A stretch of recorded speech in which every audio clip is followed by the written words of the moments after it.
All right, I want to take a few minutes to talk about this particular gun right here. This is a budget price gun, Derya Arms DY9. It's out of Turkey. It's one of those Turkish made guns.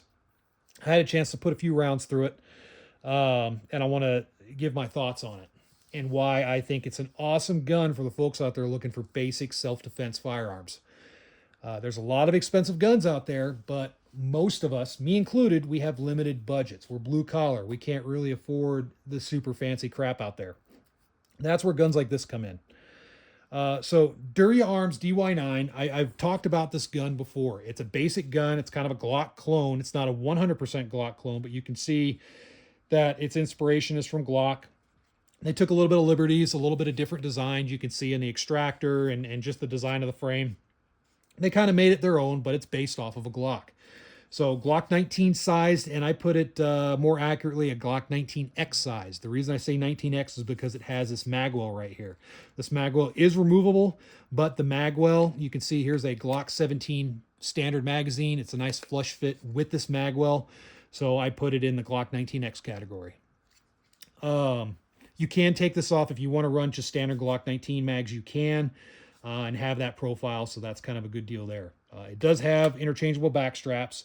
I still have this one on. I haven't worried about changing the back straps out on this particular gun, but you can do so, and you can help kind of fine tune the feel of the gun in your hand, because everybody's hand is different.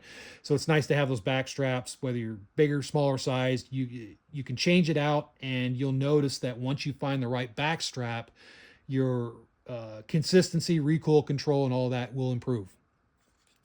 Magazine release, no issues with the magazine release. It's big, it works good without really changing the grip too much to activate, but it's not overly extended out to where I accidentally hit it during recoil. So good to go there. The trigger, standard trigger. I mean, nothing exciting about the trigger. Here's your take up, there's the wall, nice crisp break, and then nice tactile reset, just like a Glock. Okay, so nothing fancy there. Slide lock, slide release. It has the little extended, like you see the Glocks have. They have that little extra nub right there.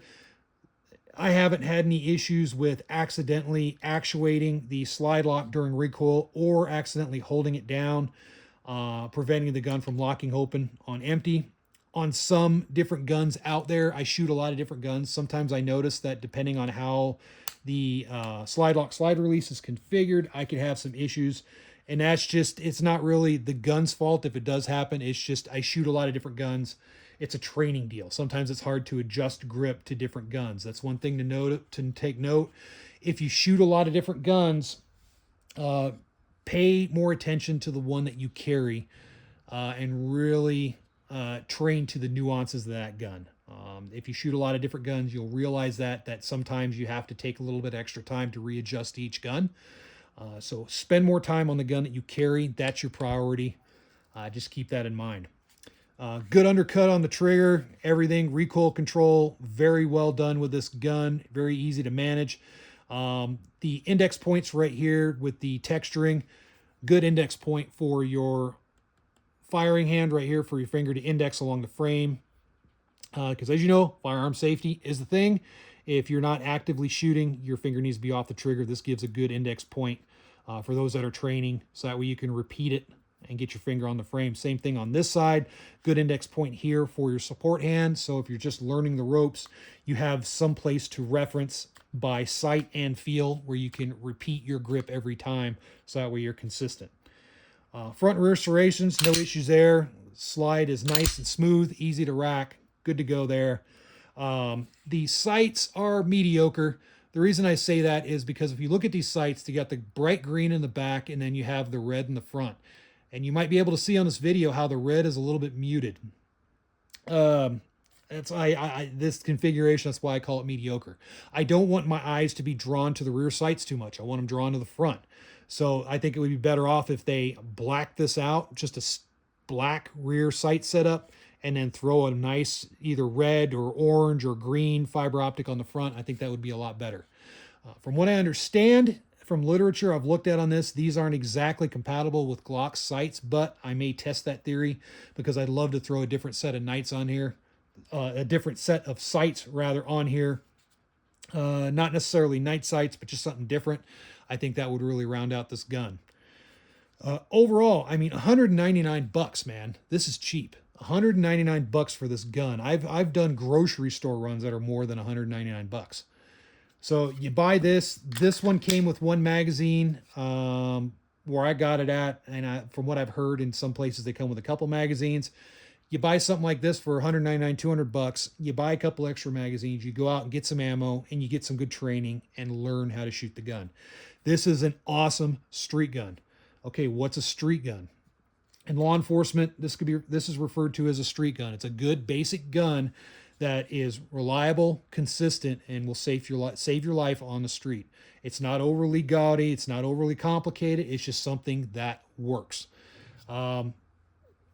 Other street guns would be something like, a Ruger Security 9, a basic Glock 19, an M&P, like you find a used M&P police trade-in for a couple $100. That's another example of a good street gun. Just good basic guns that have good handling, good reliability. They're repeatable. You could use them in any self-defense situation, whether it's concealed carry, home defense, all that good stuff, and people can afford them. That's the biggest thing. What is the use of going for a super fancy gun that you can't really afford? Another advantage of a gun like this is 199 bucks. I could buy this and I could buy another one like it. Why would I buy two? Well, you have one that you carry day to day.